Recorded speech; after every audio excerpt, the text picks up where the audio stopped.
বলছি স্যার, মিউটেশনের জন্য এসেছিলাম। মিউটেশন এখানেই হচ্ছে তো?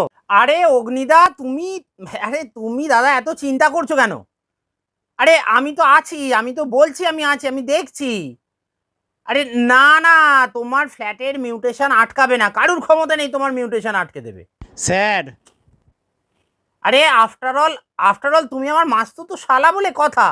বলছি স্যার, আমারটা কি এখানে হবে? আপনি কি ভদ্রতা জানেন না নাকি? আমি কি আমি কি এখানে ছেলে খেলা করতে বসে আছি? সকাল 11টা থেকে বসেছি, এই 12টা বেজে গেল, এখন এক কাপ চা পর্যন্ত খাইনি। আমি তো কাজই করছি, আপনাদের জন্যই তো কাজ করছি নাকি? আরে মশাই, আমিও 11টা থেকেই এখানে দাঁড়িয়ে আছি, আর আপনি তো শালার সাথে গল্পই করে যাচ্ছেন। গল্প নয় মশাই, উনিও কাজের জন্যই ফোন করেছিলেন।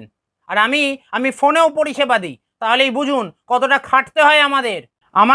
আমাকে ফোনে নয়, দয়া করে হাতে হাতে পরিষেবা দিয়ে উদ্ধার করুন। দেখি আপনার কি আছে দেখান তো।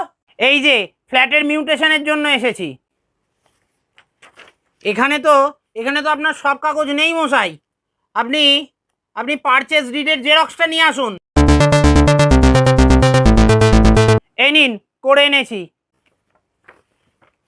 আপনার দলিলের জেরক্স কোথায়? এখানে তো দলিলের জেরক্স নেই। যান দলিলের জেরক্স করে আনুন। বিরক্তিকর, একবারে বলতে পারে না। এই নিন, এবার সব কাগজ এনেছি, এবার দয়া করে করুন। দাঁড়ান, এখন টিফিন টাইম, আধ ঘন্টা পরেও সব কাজ হবে। কই দেখি, এবার আপনার কাগজগুলো দিন তো। হ্যাঁ, এই যে নিন। হ্যাঁ, এবার সব কাগজগুলো ঠিক আছে, কিন্তু আপনি আধার কার্ডটা আপডেট করিয়েছিলেন না কেন? তাহলে কি করে হবে মশাই?